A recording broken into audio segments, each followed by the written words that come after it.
reflection is entitled, Running to the Will of God. And the angel said to her in reply, The Holy Spirit will come upon you, and the power of the Most High will overshadow you.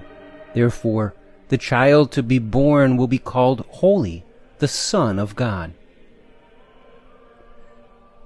Try to set aside all that you know about Jesus and simply ponder these words of the Archangel Gabriel, as if you were to hear them, as our Blessed Mother did, for the very first time. She was told she would have a child, even though she had not had relations with a man. She was told that this pregnancy would happen by the overshadowing of the Holy Spirit. And she was told that her child would be the Son of God. What was Mary to think about these amazing revelations given to her by this most glorious archangel? The ordinary person would most likely conclude that this was some sort of hallucination and that what they were seeing and hearing was the result of some temporary psychological disorder. Perhaps she was dreaming, or perhaps it was something she unknowingly ingested that had led to this experience. But our Blessed Mother was no ordinary person, and she had no ordinary mind. Her mind was perfectly sharp on account of her immaculate nature, and her mind was continually full of grace, as Gabriel said in his greeting to her. She knew God's voice, and she knew that this archangel was speaking to her a message from on high. As a result, she listened, accepted, believed, and consented. We can also conclude that Mary did even more than merely consent. The love she had for God and His will would have been so strong that she would have been filled with an immediate and burning desire to fulfill this command of the archangel. She would have been filled with a holy desire to do all she could to bring about this miraculous calling she had received. And this calling would have immediately become the central purpose of her life. Though none of us has been given the unique and glorious vocation that was given to our Blessed Mother, we are all most certainly given a mission by God. Sometimes we listen and consider it. Sometimes we choose to embrace it. But the ideal is that we imitate our Blessed Mother and run to it.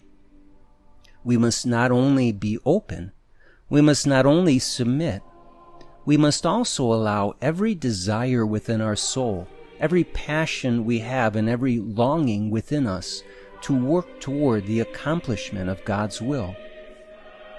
What is it that God is calling you to do in life? What is your purpose? What is your mission?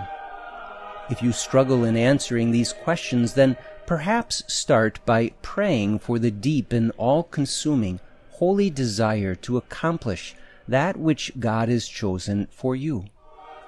If all you desire is the fulfillment of the will of God, then when God reveals His will to you, you will more easily and more quickly be able to accomplish it. Reflect today upon the unique mission that God has given to you. Whatever He has called you to do with your life is a calling given only to you. Do not run from it. Do not reluctantly accept it. Instead, run to it with your whole being and allow God to do great things through you. Today's reflection is entitled, Untying the Web of Sin. When a person begins to lie and forms a habit of this sort, they will eventually become entangled in a web of lies. One lie leads to another, and pretty soon they do not know how to break free of this web. This is where you must offer mercy. It's very easy to be harsh towards someone who has clearly led themselves down the wrong path. It's easy to point the finger and rub in their sin. But the Lord wants you to look at this person with love and help untangle them from the web they have woven.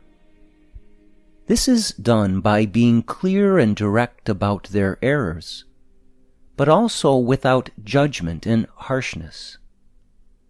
If they perceive you to be offering the truth with mercy, they may just accept your invitation to undo that which they have done.